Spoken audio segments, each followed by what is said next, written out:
Vamos repetir o Salmo 119:11, que é o disco do estudo de Salmos que nós estamos tendo nesse semestre.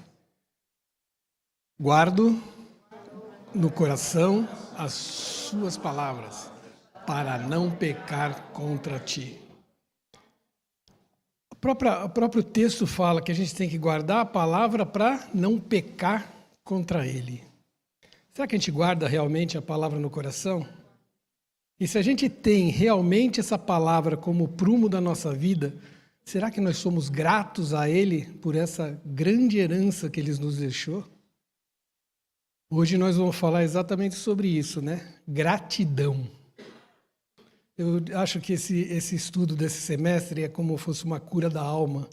A gente já falou de medo, de esperança, hoje vamos falar de gratidão, já falamos com tantas coisas que são corriqueiras nas nossas vidas, só que às vezes a gente não dá a atenção que merece nisso. Né? A própria palavra fala que Jesus fez os milagres, quantos voltaram para agradecer? Então, no Salmo 107:1, que é o prumo da nossa aula de hoje, fala: rendei graças ao Senhor, porque Ele é bom e a sua misericórdia dura para sempre. Vou fazer uma pergunta para vocês aqui. Opa, parou de funcionar?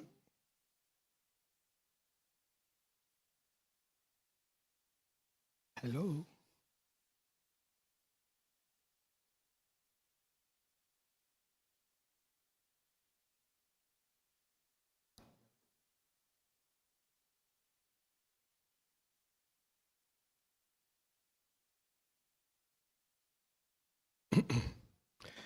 Para a gente adiantar, qual a reação que vocês têm diante de um não de Deus?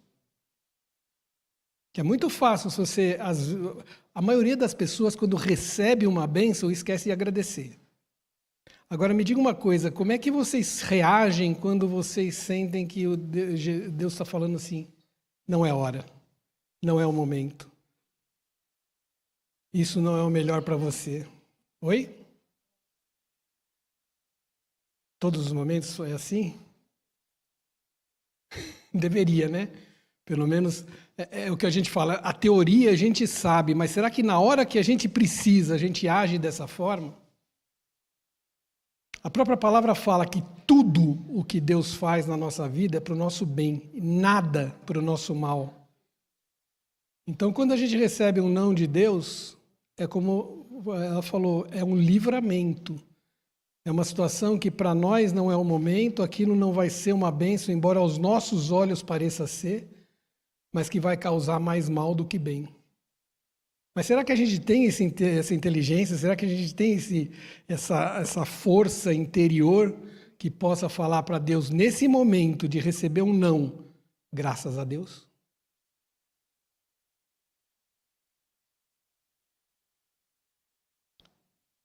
Não é fácil.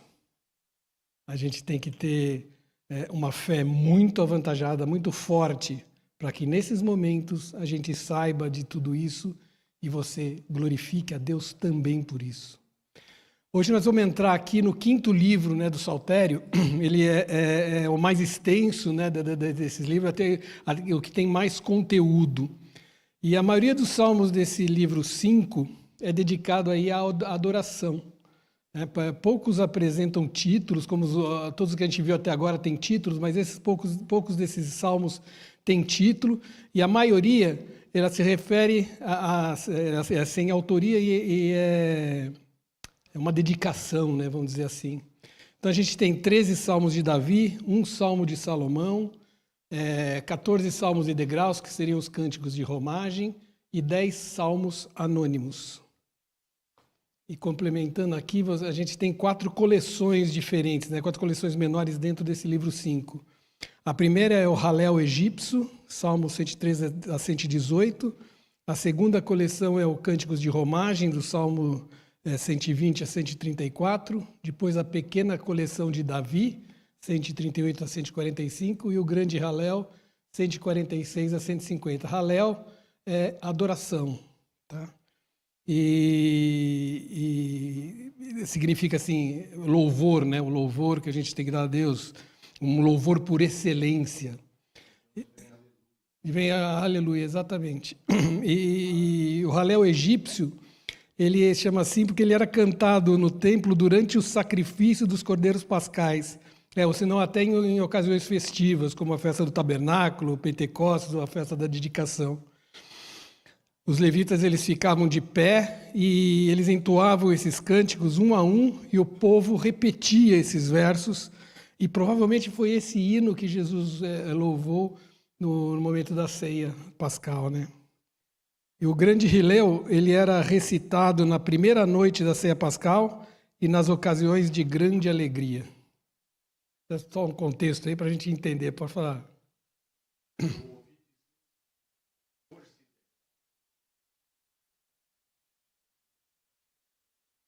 Tá. O Marcos está falando aqui para quem está em casa que ele é chamado de 14 degraus porque tinham 14 degraus até chegar ao templo, eles cantavam um hino a cada degrau para chegar nas alturas, né? Interessante. Então, esse Salmo 107 é um salmo anônimo, né? Ele tem uma conexão assim estreita com os dois salmos que antecedem a ele, o 105 e 106.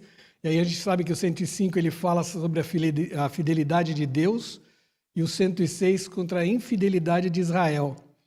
E o Salmo 107 ele fala das diversas situações aí que o povo viveu ali no cativeiro babilônico e como que Deus livrou o povo dele em resposta ali ao clamor que o povo fez para que fosse liberto.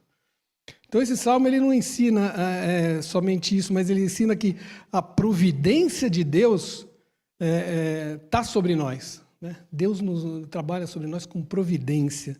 Muitas vezes a gente não consegue enxergar isso, porque nossa visão está no imediatismo, mas Deus está agindo com providência na nossa vida a cada momento. Existe a expressão ali no Salmo 106, então na sua angústia clamaram ao Senhor. Vejam, vamos guardar isso, né? Na sua angústia clamaram ao Senhor. A gente age assim? Ou você começa a chorar antes de você entender que o Deus onipotente está cuidando da sua vida?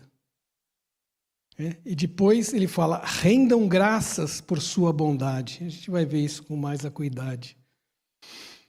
Mas Spurgeon, ele fala, ele compara esse salmo a 4 retratos ali de situações humanas e da intervenção divina. Que seria a dos viajantes perdidos no deserto, né, no versículo 1 a 9, a dos prisioneiros acorrentados e oprimidos, do versículo 10 ao 16, dos enfermos moribundos e angustiados, dos 17 ao 21, e dos marinheiros aterrorizados, do 23 ao 31. E o contexto histórico disso, ele relata que a volta dos exilados ali da Babilônia, e o texto ele fala que, ele descreve ali aquela triste situação que o povo estava passando ali, e depois também como a nação foi libertada. E para explicar melhor essa situação, essa ação de Deus, até a proteção que Ele tem para nós, e do porquê a gente deve ter uma ação de gratidão a cada momento, a cada acontecimento da nossa vida, a gente vai recorrer aí ao apóstolo Paulo, lendo 1 Tessalonicenses 5, de 16 a 22. Então fala assim, eu vou ler para a gente ganhar um tempinho, né? Regozijai-vos sempre, orai sem cessar, em tudo dai graças, porque essa é a vontade de Deus em Cristo Jesus para convosco. Não apagueis o espírito, não desprezei as profecias, julgai todas as coisas, retende o que é bom, abstende-vos de toda forma de mal. Isso é um manual, né? Um manual de vida. Se você pegar cada item, você tem que se alegrar, você tem que não guardar o mal, você tem que agradecer a Deus, você tem que manter o fogo do Espírito na sua vida. Então, o apóstolo Paulo ele fala aqui sobre 7 pontos importantes aí que a gente vai analisar caso a caso. A primeira é que o crente deve ter uma alegria ultra circunstancial. Ali no versículo 16 fala: regozijai-vos sempre. Sempre é sempre ou é a cada momento? Então, a ultra circunstancial é em todos os momentos da sua vida, né? A alegria tem que ser contagiante. A verdadeira alegria não é só na presença das coisas boas, não, mas dentro das coisas más também. Porque Deus não te livra das coisas más, não, Ele te livra nas coisas más. Durante o que você está passando, durante os problemas da sua vida, é ali que Deus está agindo e te livrando. Então, a nossa alegria não é uma pessoa, né? A nossa alegria é Jesus. Não é, como eu falei, não é uma ausência de problemas, o livramento acontece dentro dos problemas. Então, o cristão ele deve se regozijar a despeito de passar por aflição, a passar de problema, passar por situações que causem uma depressão, que causam um sofrimento. Se alegre em Jesus. Como eu falei, nada que Deus faz na nossa vida é para o nosso mal. 1 Pedro 4,13 fala: pelo contrário, alegrai-vos na medida em que sois coparticipantes dos sofrimentos de Cristo, para que também na revelação de sua glória vos alegreis exultando. Vocês têm noção do que Cristo sofreu? E aqui está falando que nós somos coparticipantes dos sofrimentos de Cristo. Será que a gente aguenta? Deus se fez homem. Às vezes a gente acha, Deus, por ser Deus, ele tinha poderes maiores, só que ele se absteve desse poder quando ele veio à Terra. Ele se tornou um homem perfeito. E aqui a gente vê duas verdades. A primeira é que a alegria ela é imperativa. Não é imperativa. Eu vejo a Larissa, ela é super. Mas a alegria tem que ser imperativa. Ser alegre, veja, isso é muito importante que a gente entenda. Ser alegre é uma ordem de Deus, é um mandamento. A gente não tem opção de ser pessoa triste, não.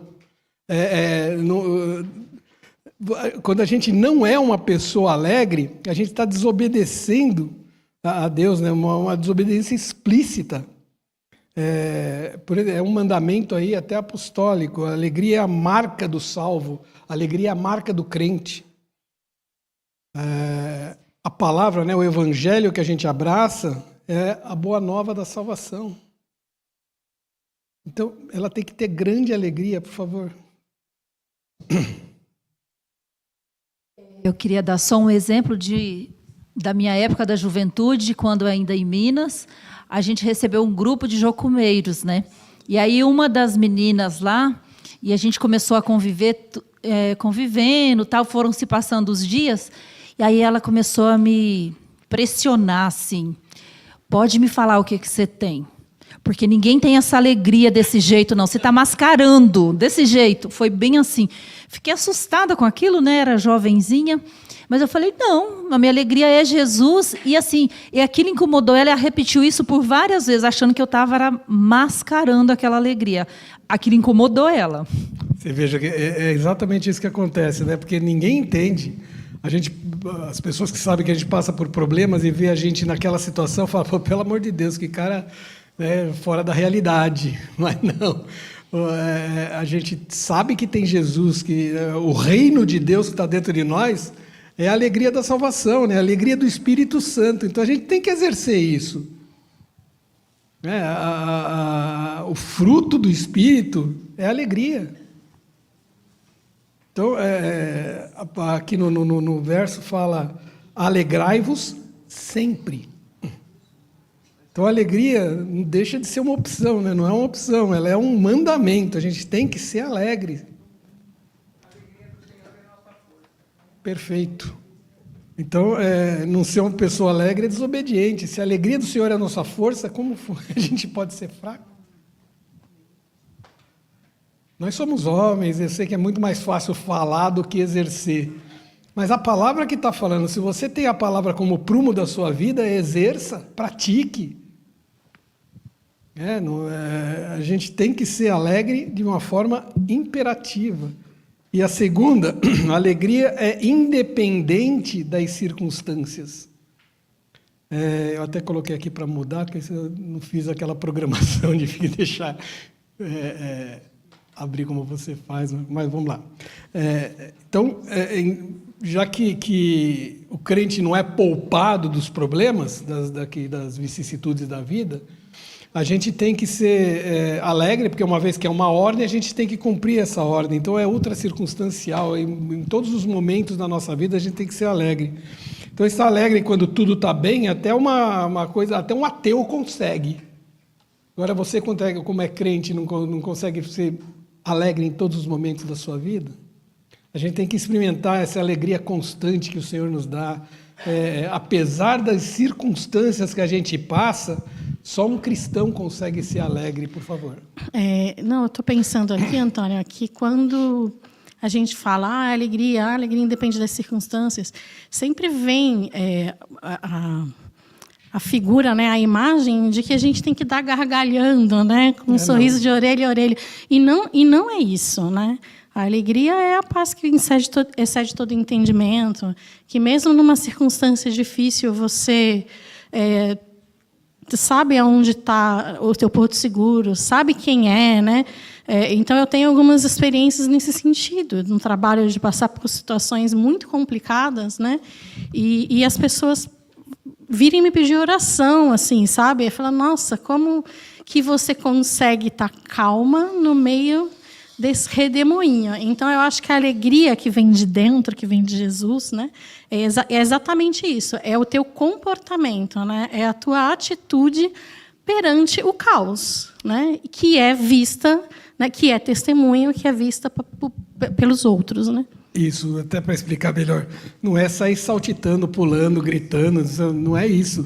A alegria é transmitir aquela paz interior que a pessoa que sabe que a gente está passando por um problema, ela entende como você falou. Quer dizer, como é que você pode estar alegre passando por uma situação dessa? É uma máscara? É irreal? Não, é uma verdade que a gente tem interiormente, porque a gente sabe que nós somos templo do Espírito Santo. E essa alegria que a gente tem dentro de nós, ela tem que transparecer. E, principalmente, né, não é se você tem uma atitude irresponsável, você sofre, você fica vamos dizer assim, pensativo com aquela situação, mas que você tem a certeza de que o Onipotente está guerreando por você. Então, isso te traz uma paz interior que te alegra. Alguém levantou Antônio, a mão lá atrás? Eu aqui. Ah, tá. Só para a gente entender melhor, eu fui buscar no dicionário, né, o significado, né, a definição da palavra alegria.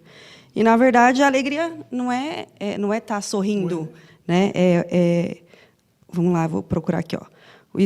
Definição, né, de alegria. É estado de viva satisfação. Então, é quando a gente está satisfeito, né? No Evangelho, a gente tem aquela convicção que, embora toda a circunstância ao nosso redor está indo contra, a gente acredita, né, num Deus maior que está pela gente e que logo a recompensa ou o resolvimento do caos virá. Então, é essa satisfação, né? O vivo contentamento, exato, o regozijo, o júbilo e o prazer. A gente sempre enxerga a luz no fim do túnel. Aqui primeiro, depois lá na... É exatamente isso que você falou, até porque lá em Filipenses 4 está escrito e explicado: alegrai-vos sempre no Senhor, outra vez digo alegrai-vos, e seja a sua moderação conhecida de todos os homens, porque perto está o Senhor. Aleluia. É quando confiamos, e mesmo em momentos difíceis de aflição, apesar da nossa aparente tristeza, o coração está em paz. Somos moderados para seguirmos e refletirmos na bondade de Deus, que é concedida todo o tempo. Perto está o Senhor, né? Se Deus é por nós...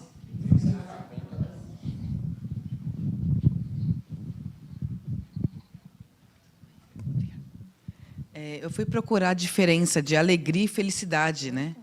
Que o mundo fala muito de felicidade. E nós acreditamos na alegria no Senhor. Amém. E aí eu fui ver aqui qual a diferença. A alegria é divina, um dom de Deus, e a felicidade é humana, baseada em circunstâncias eternas. A natureza, conteúdo interior inabalável, é a alegria. E a felicidade, emoção ou sentimento temporário. A durabilidade na alegria persiste mesmo em meio a adversidades. E a felicidade varia com as circunstâncias favoráveis. E a base disso, confiança no Senhor, a alegria, né? Confiança no caráter de Deus. E a felicidade, dependência de coisas ou eventos externos. Coisa linda, né? Deus... Perfeito. Bom, seguindo então, a outra parte que a gente tem que ter a nossa relação do crente com Deus é a oração. A principal arma do crente é a oração, né? O crente deve manter um espírito contínuo de adoração. Como está no versículo 17, orai sem cessar. Então, não significa que você tem que estar ali sempre sussurrando orações, não. O termo sem cessar significa que a gente tem que estar continuamente em oração. A nossa vida é uma oração.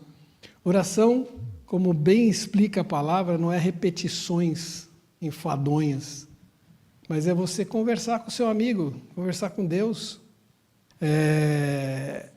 Eu falo, né, rasgar o coração. Eu falo, Deus te conhece até o profundo, até o fundo das entranhas, né? E às vezes você fica escondendo aquilo que está te machucando para Ele. Não, você tem que rasgar o coração, deixar ele agir, expor para Ele o seu problema. Ele conhece, mas Ele gosta de ouvir a sua voz. Então, não significa que a gente está assim continuamente, mas a gente tem que voltar a fazer constantemente. Constantemente a gente tem que estar orando. A palavra grega adileiptos, que quer dizer constante, ininterrupto.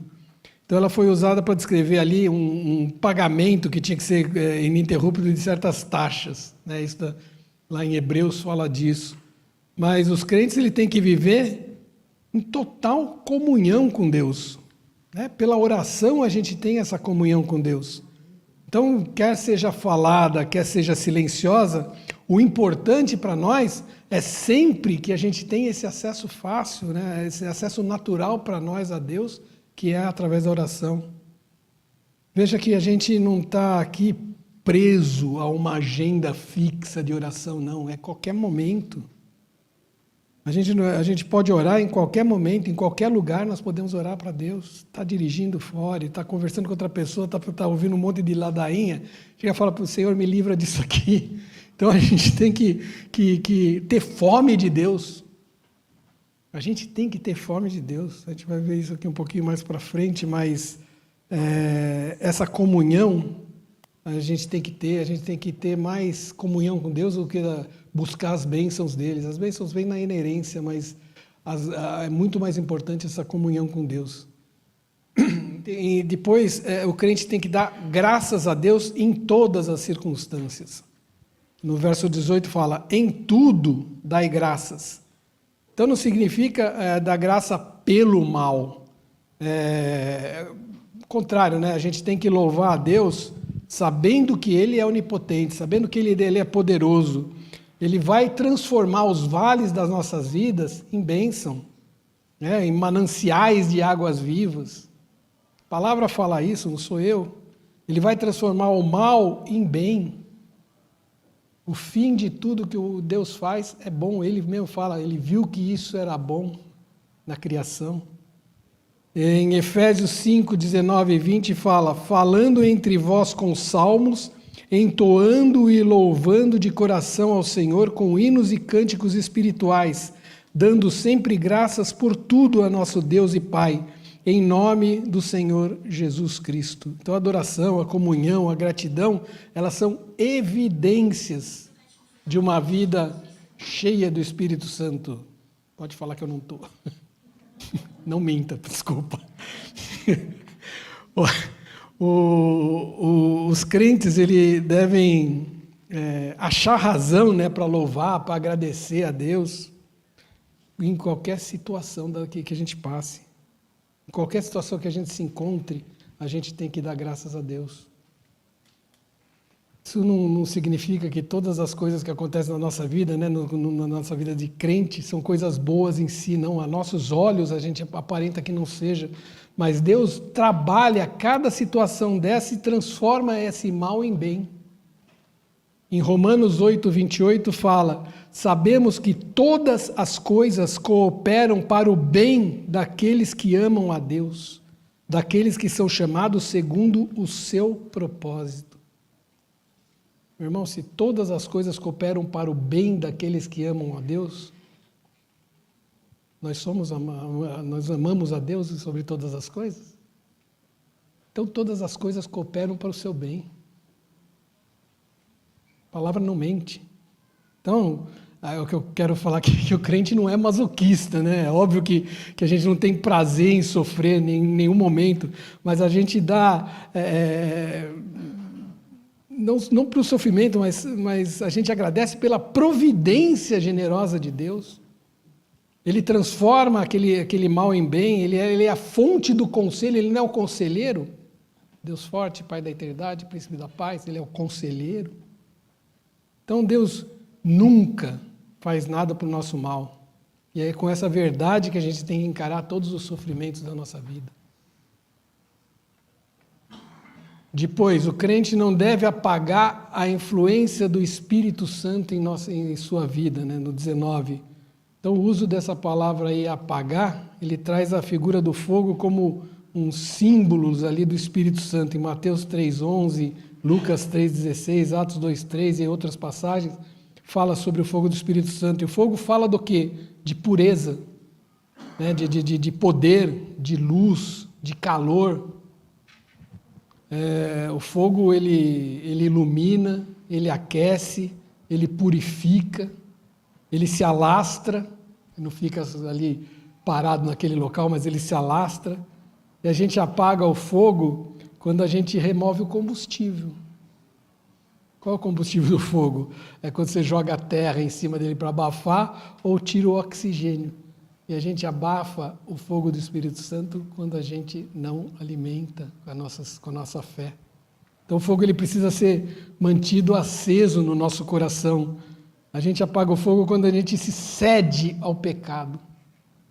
O pecado é a única coisa que nos afasta de Deus.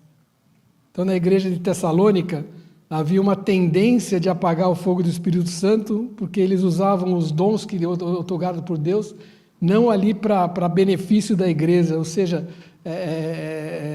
onde a igreja for hostil aos dons do Espírito Santo, Jesus não está lá, o Espírito Santo não está lá. Quando a gente exerce os dons do Espírito Santo dentro da igreja para edificação, ali é o combustível para o fogo do Espírito Santo reinar dentro daquela igreja. Aí a gente vai ver um verdadeiro avivamento.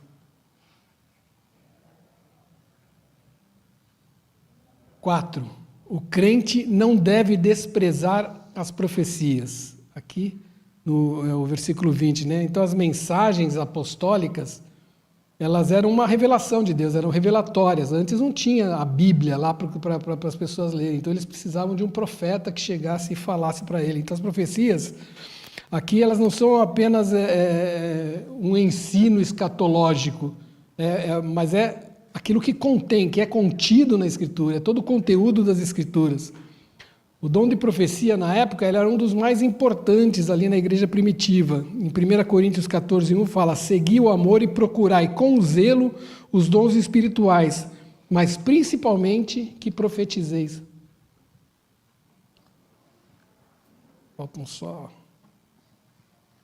10 páginas. Mas Paulo, aqui ele ensina que em 1 Coríntios 14:3, mas o que profetiza, fala aos homens, edificando, exortando e consolando. Ou seja, a edificação, a exortação e o consolo ali, elas emanam da palavra de Deus. Então, quando alguém vier para vocês, e tem muito disso hoje, com alguma palavra dizendo que é profecia, faça como os bereanos, né? Vai analisar lá para ver se aquilo está certo, está dentro da palavra. Porque se não estiver dentro da palavra, repreende. A Hendrickson, ele lembra que o dom da profecia antes era como uma chama ardente. E essa chama não deveria ser apagada ou extinta nunca, né? Ao Espírito não apaguem aos pronunciamentos proféticos, não desprezem. Então ele fala aqui, tem um texto que eu quero ler que fica muito interessante. Ele fala: a razão para tal descrédito das palavras proféticas pode ser facilmente percebida. Onde quer que Deus planta trigo, Satanás semeia o joio. Onde quer que Deus estabelece uma igreja, o diabo erige uma capela. E assim também, sempre que o Espírito Santo capacita determinados homens para operarem curas milagrosas, o diabo semeia suas maravilhas da mentira. E sempre que o Paráclito coloca em cena um autêntico profeta, o enganador apresenta seu falso profeta. A mais fácil, não porém a mais sábia, reação a esse estado de coisa é o desprezo a toda profecia.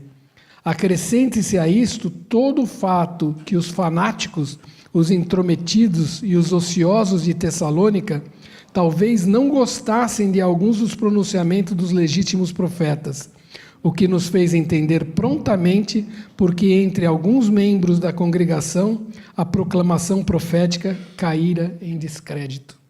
É um texto muito forte que a gente vê o que está acontecendo hoje de forma contemporânea. Então é preciso deixar muito claro que não existem hoje, a palavra é um livro fechado, é um cano fechado, e ela revela tudo o que Deus quer falar conosco.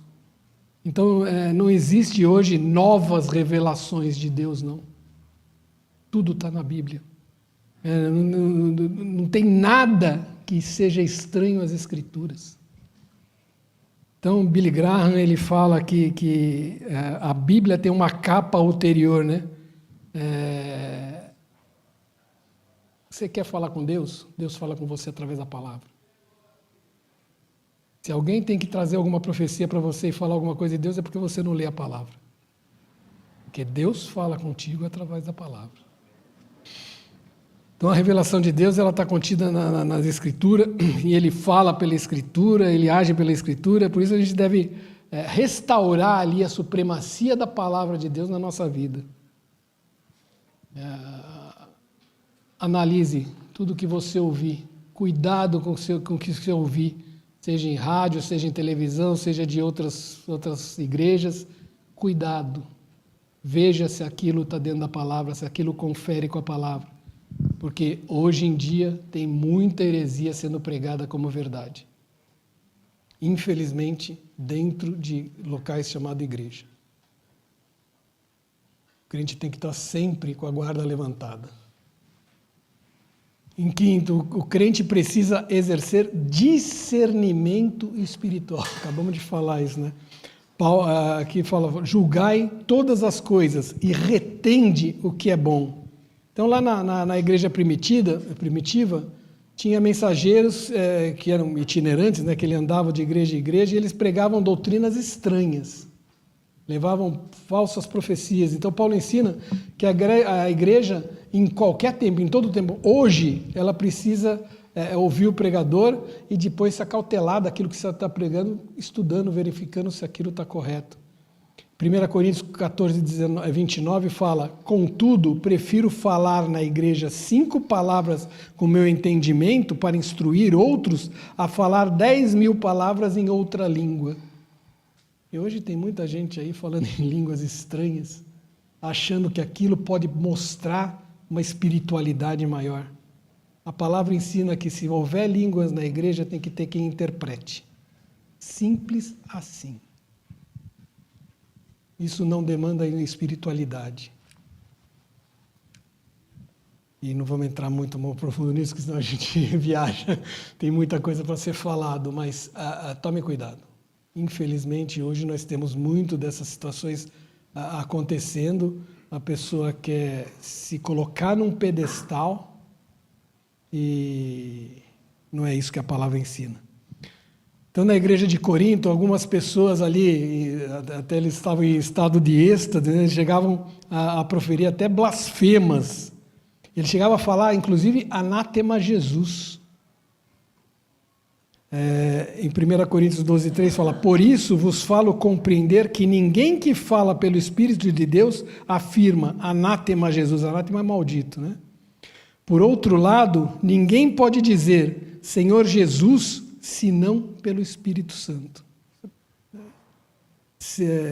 A gente não pode aceitar ali como uma verdade absoluta tudo aquilo que as pessoas falam em nome de Deus, não. Que muitas vezes não é. É para te tirar do caminho. O inimigo é astuto. Ele conhece o nosso coração, ele sabe. Ele não pode influenciar ler a tua mente, mas ele pode influenciar a sua mente. E você deixar as falsas profecias, os falsos ensinamentos começam a virar verdade na sua vida. 1 Coríntios 12:3 fala: por isso vos faço compreender que ninguém que fala pelo Espírito de Deus afirma anátema Jesus. Imagina, como é que uma pessoa fala anátema Jesus? Ele não vai chegar para você e falar isso, não. Mas ele vai contradizer o que está na palavra. E você contradizer aquilo que está na palavra, você está sendo contra Jesus. Maurício.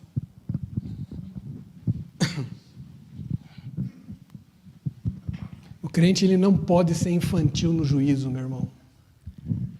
E isso que você falou, Antônio, vai muito de encontro com o que a gente vive hoje, que existem falsos profetas que falam aquilo que as pessoas querem ouvir, né? Então tem muita coisa que está distorcida, justamente porque o ser humano tende a querer alguma coisa que lhe interessa. Então ele cria uma falsa verdade e aí todo mundo compra isso porque é aquilo que ele quer ouvir, que muitas vezes é contra a palavra. Sabe que na última vez, reunião de conversa aqui que a gente teve aqui na igreja, foi perguntado, poxa, a gente vê as pessoas se esmerando tanto em estudar a palavra, em levar aquela palavra verdadeira, e não falar besteira no altar. Até o pastor Ion faz vários estudos para que ele leve uma palavra que seja alimento puro. E por que a igreja não cresce? Aí foi exatamente isso que a gente falou, porque até no tempo de Amós acontecia muito isso, onde que os sacerdotes tinham que pregar, até pela força que tinha os membros da igreja lá, tinham que pregar aquilo que deveria ser ouvido, que eles quisessem ouvir, que causassem satisfação neles. E hoje, quando você fala de pecado, você mais espanta do que você agrega. E a igreja verdadeira, ela fala de pecado. Porque nós temos que nos defender do pecado, porque o pecado é a única coisa que nos afasta de Deus. Então, se a gente não tiver isso latente na nossa vida, nós cometemos erro. Se a igreja prega a palavra verdadeira, às vezes as pessoas não conseguem suportar. E aí você tem uma igreja que aparentemente não cresce. Só que a igreja ela tem que estar preocupada com o crescimento espiritual do membro. Muitas vezes você vê em igreja aí abarrotada de pessoas que entra, sai, da mesma forma que entrou. Será que isso é igreja? A gente não está acostumado a ouvir aquilo que a gente não quer ouvir, não. Mas é isso que Deus quer falar com a gente. Quer transformar as vidas. E nós só temos a vida transformada quando a gente combate nosso eu interior. Amém? Bom, muito boa essa colocação. A gente tem que ter esse tirocínio de que você entenda que aquilo que está sendo pregado aqui, daqui fluem rios de águas vivas, que vem lavar o nosso eu interior, que vem lavar a nossa vida e que vem edificar a nossa vida de crente. E a gente consegue assim amadurecer espiritualmente. É isso que Deus espera da gente, que a gente amadureça. Você ficar só no leitinho não te faz crescer. Tem que pôr ali um achocolatadozinho, que a gente tome um leitinho, mas a gente passa disso, a gente precisa de alimento mais sólido. Amém? Então a gente precisa ser maduro, né? A gente precisa agir com discernimento, como novamente falado dos crentes bereanos que iam lá e consultar aquilo que era pregado.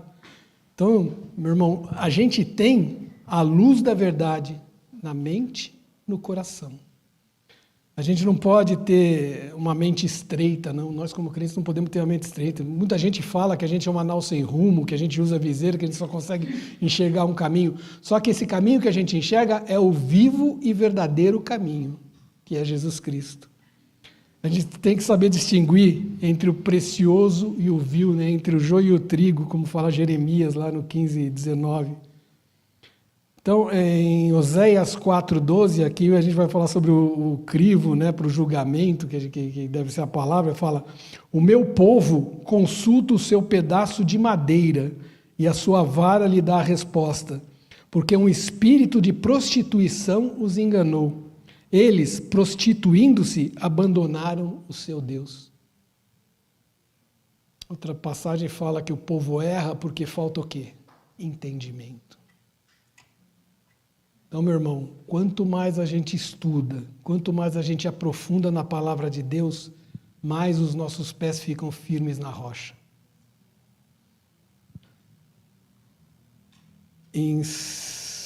Depois, o crente deve fugir de toda forma do mal. A gente costuma falar, né, que você tem que enfrentar o inimigo, enfrentar o diabo. Enfrenta não, foge.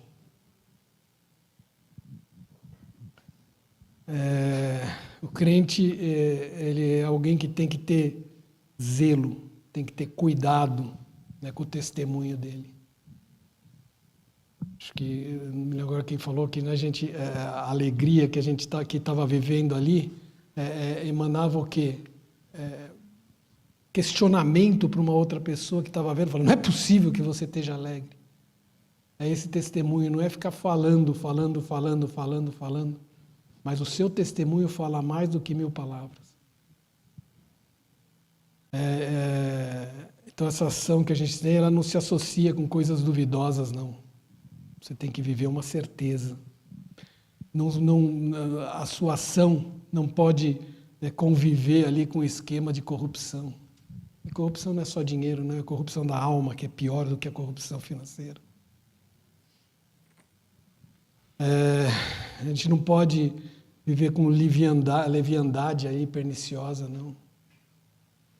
Irmão, qual o testemunho que teve daquele grupo de pastores sentado numa mesa, colocando o dinheiro no meio da mesa, dinheiro de corrupção, e orando para que Deus abençoasse? Que testemunho que causou isso? Então o crente não pode andar por vereda sinuosa, não. O nosso caminho é reto. A gente não pode se aliançar com essas coisas do mal. Então a gente tem que se afastar de toda forma do mal. E não me diga que você não sabe o que é mal, porque a primeira coisa que vem na nossa mente quando tem alguma coisa errada é um sinalzinho de Deus. É uma luzinha vermelha que acende lá e fala: opa, sai. Não é sai capeta não, sai, saia desse caminho. E aí, a importância, passando agora para o Salmo 107, a gente tem mais uns 15 minutos, né? 11h30. Passando ali para o Salmo 107, que é o tema da nosso estudo, a gente vai falar sobre algumas coisas e fala no Salmo 107 que mostram o porquê que a gente tem que ter essa vida agradecida a Deus. Tudo isso que nós vimos até agora geram fundamento para isso que nós vamos ver a partir de agora no 107. Porque se você não tiver uma vida retilínea com Deus, você não existe terceiro caminho. Ou você está com Deus, ou você não está com Deus. Não tem um meio termo. Então vamos analisar, ler primeiro o livramento das mãos dos inimigos, do Salmo 107, 1-3. Em primeiro lugar, a gente vê aqui o louvor pela excelência dos atributos divinos. Então, o Salmo fala: rendei graças ao Senhor, porque é bom, e a sua misericórdia dura para sempre. Então, o salmista aqui está conclamando o quê? O povo a adorar a Deus, a render graças ao Senhor, né? pela bondade e pela misericórdia. Bondade e misericórdia são 2 atributos de Deus que caminham juntos. Porque Deus é bom, Ele nos dá aquilo que a gente merece, aquilo que nós não merecemos, que é a graça. Meu irmão, nós somos pecadores, a palavra não fala que nós somos pecadores, o que nós merecemos é o quê? A morte. Mas Deus, pela graça, nos dá vida e vida em abundância. Então, ou seja, ao invés da gente ter o juízo de Deus, nós temos o quê? A graça de Deus sobre nós. E isso é uma maravilha. Você não precisa ser grato por isso, por essa simples misericórdia. A segunda verdade é que o louvor pela grandeza da libertação divina. Então, no versículo 2 fala: digam-no os remidos do Senhor, os que ele resgatou da mão do inimigo. Então, de fato, esse é um salmo, como a gente viu, já pós-cativeiro, né, babilônico, e os remidos do Senhor, eles foram tirados ali do peso. A escravidão é um peso, é um jugo, né? Então, eles foram libertos ali, os filhos de Deus foram libertos daquele cativeiro. E eles retornaram à sua terra como uma geração de adoradores. Spurgeon, ele diz que os remidos têm razões decisivas para declarar a bondade do Senhor. Será que nós temos essa razão? Porque nós somos remidos, né? Pelo sangue de Jesus nós somos remidos, graças a Deus, já dando graças. Mas a gente tem que ter essa redenção, né? Essa redenção peculiar na nossa vida foi através de Jesus Cristo. E isso é tão glorioso e aí a gente tem que valorizar isso, que o preço desse resgate foi tão imenso, que a redenção é tão completa, que ali, aquele povo que estava ali andando, era um grande número que estava retornando, eles tinham a obrigação de dar graças a Deus. E ali, eles tinham até que exortar os outros também a fazer, aqueles que se associaram à Babilônia, que gostaram ali da Babilônia, que teve também crente que vivia muito bem ali na Babilônia, que gostava daquele viver no pecado. Não eram como Daniel, que orava, abria a janela e orava em direção a Jerusalém todos os dias, para que Deus fizesse voltar a casa deles, né, a cidade deles, a cidade santa. Então, meu irmão, misericórdia e bondade do Senhor são sobre a sua vida. Só por isso a gente já deve glorificar a Deus. Terceira verdade preciosa, o louvor pela plena restauração divina. Versículo 3 fala: e congregou de entre as terras do Oriente e do Ocidente, do Norte e do Mar. O povo ele foi ali disperso em nações, só que Deus trouxe o povo de volta, né? E a palavra congregou, ela responde precisamente àquela oração do Salmo 106, um salmo anterior a esse, que fala assim: salva-nos, Senhor nosso Deus, e congrega-nos de entre as nações, para que demos graças ao teu santo nome e nos gloriemos no teu louvor. Irmão, nós temos que nos salvar desse mundo, né? Pedir para que Deus nos salve desse mundo. Nós temos que viver nesse mundo sem se contaminar com as coisas desse mundo. Não é fácil. Eu tenho até uma história que aconteceu comigo. Então, eu já contei isso aqui, mas vou contar de novo. Eu estava reformando um playground de um condomínio, e era um playground de madeira, e eu queria colocar aqueles de fibra, porque menos perigoso, vamos dizer assim, do que os de madeira, que precisam de uma manutenção maior. Eu chamei algumas empresas. Então, chegou a primeira empresa, olhou para mim, não conheci o cara, chamei pelo catálogo da Direcional, de uma revista de condomínios, chegou para mim e falou: quanto é que o senhor quer que eu coloque na proposta para que o senhor leve? Irmão, se eu fosse fraco, todo mundo não, mas aquele ganho fácil às vezes atrai. Só que ele vai causar mais mal do que bem. Então é nessas horas que a gente tem que chegar e falar: não, sai daqui, Satanás. Porque ele está te atentando. Ele atenta a gente a cada momento, cada situação, que você tem que estar forte em Jesus. Bondade e misericórdia são atributos que estão sobre a nossa vida. Então clamem a Deus e pede: salva-nos desse mundo, Senhor. É lógico que Deus disciplina o seu povo. Nós somos disciplinados por Deus, mas maior é a misericórdia de Deus, graças a Deus. Depois a gente fala no livramento nas tribulações do deserto. O texto fala do livramento nas tribulações do deserto. Aqui é figurativamente, né, nessa passagem nós estamos falando do deserto lá, de caldo quente, caliente ali, com areias quentes, deserto onde é difícil de sobreviver. Então, esses versículos 4 e 5, eles falam de um desconforto, né, do desconforto das pessoas que eram exiladas, para estar caminhando ali em direção a Jerusalém, né? Porque muitos ali estão satisfeitos com a vida que tinham lá na Babilônia e ficaram. E esses aqui caminharam para lá. Então, o 107,4 fala: andaram errantes pelo deserto por ermos caminhos, sem achar cidade em que habitassem. Aqui, trazendo para os dias de hoje, deserto não é lugar de a gente estar andando, não. Não é estrada para a nossa vida, não é pouso, não é habitação. Nós temos que habitar no monte, né? Nas alturas, e não no lugar tórrido. Deserto você pode passar, você pode estar passando na sua vida agora por um deserto, mas não é lugar de habitação. Não goste de problema. E tem gente que gosta igual aquela hiena do desenho, né? Ó vida, ó azar, tudo acontece comigo. Não é assim, não. Você foi criado para ser rei e sacerdote. Sabe o que você reina? Sobre a sua alma.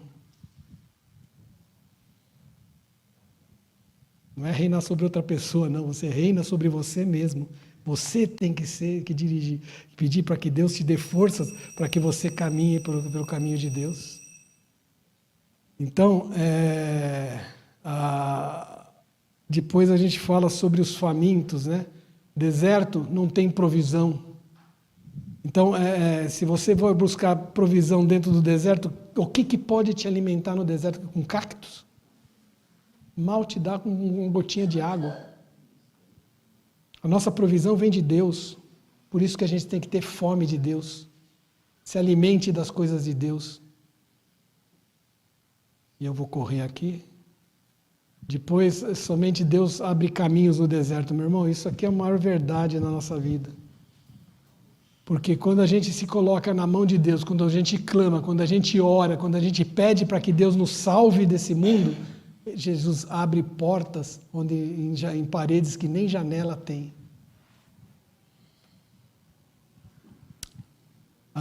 Spurgeon ele fala que há muitos caminhos errados, mas um único correto, e esse ninguém pode liderar, exceto o próprio Deus. Então ele conduz todas as nossas vidas. Quando a gente se dispõe a seguir os passos dele, nós seguimos pelos caminhos retos. Os mananciais de Deus nunca se extinguem, por isso a gente deve dar graça. Então, rendam graças ao Senhor por sua bondade e por suas maravilhas, para com os filhos dos homens, pois dessedentou a alma sequiosa e fartou de bens a alma faminta. Meu irmão, já falei que você tem que ter fome de Deus e de que aqui flui rios de águas vivas. Aonde você vai buscar dessedentar a tua sede? É na palavra. Então, a ação de Deus é tão bondosa, tão maravilhosa, que Ele entra com providência na sua vida e te farta de provisão. Tudo o que você precisa, Deus deixou como herança para nós, que é a palavra. E eu vou passar aqui com mais velocidade que o melhor Fórmula 1. Prisão. Prisão é uma coisa muito importante que a gente fala aqui, porque quem prende a vida da gente? Jesus te prende? Não, Jesus te liberta, te deixa livre. Às vezes eu fico pensando, antes que Jesus prendesse a gente, porque a gente estaria dentro de uma redoma, que Ele estaria ali com os braços dele nos circundando. Mas não, Ele te deixa livre. O diabo tenta nos prender, mas Jesus nos deixa livre. Então fala, então na sua angústia clamaram ao Senhor e Ele os livrou das suas tribulações. Tirou-o das trevas e das sombras da morte. Ele despedaçou as cadeias. Então Então, aqui no sufoco ali da prisão, da opressão, naquela situação, o Senhor ouviu o quê? A oração dos justos ali, as pessoas estavam orando para que ele libertasse. Então a gente tem que orar, já voltamos àquilo que nós vimos já, a oração liberta todo jugo, a oração quebra toda a cadeia, a oração quebra todas as maldades desse mundo que estão vicejando na sua vida. Então vamos orar, quando você ora, os braços de Deus se levantam contra o mal que assola a tua vida. São os braços do Onipotente que estão guerreando a sua luta. Não é você, não sou eu, mas são os braços do Onipotente. E aí, o motivo do cativeiro foi o quê? Pecado. Foi a rebelião do homem contra Deus. E a gente precisa ter muito cuidado com isso. Nós não podemos ter espírito de rebelião, porque é um pecado, né? É prostituição contra as coisas divinas.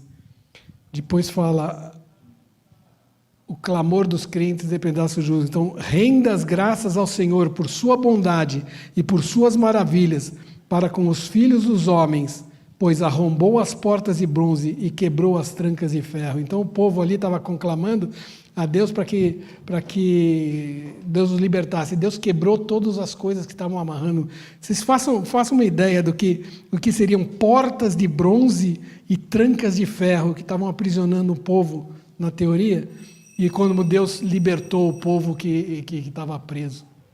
Então, meu irmão, vamos orar, vamos colocar nossa vida nas mãos de Deus, para que a gente possa ter a misericórdia e a bondade do Senhor sobre a nossa vida. Vamos orar? Pai amado, Pai querido, em nome de Jesus, quero te agradecer por esses ensinamentos, porque quanto que edificaram a minha vida, e tenho certeza que a vida dos meus irmãos. Porque, Senhor, muitas coisas aqui a gente sabe na teoria, mas, Senhor, dá-nos força para que a gente pratique isso em todos os momentos da nossa vida, que nunca a gente retenha o mal, mas que eu saiba que o Senhor age com bondade e misericórdia a cada momento da nossa vida, que nós possamos, Senhor, sentir esse acalanto, sentir esse carinho, sentir esse amor em todos os momentos, mesmo nos dias maus, que a gente sinta a sua mão nos afagando, a sua mão nos direcionando, a sua mão guerreando a nossa luta. Pai, coloco cada um de nós na concha das tuas mãos, para que o Senhor continue esse ensinamento, para que o Senhor abra os corações e que a gente possa, Senhor, cada vez mais crescer e amadurecer na fé. Em nome de Jesus. Amém.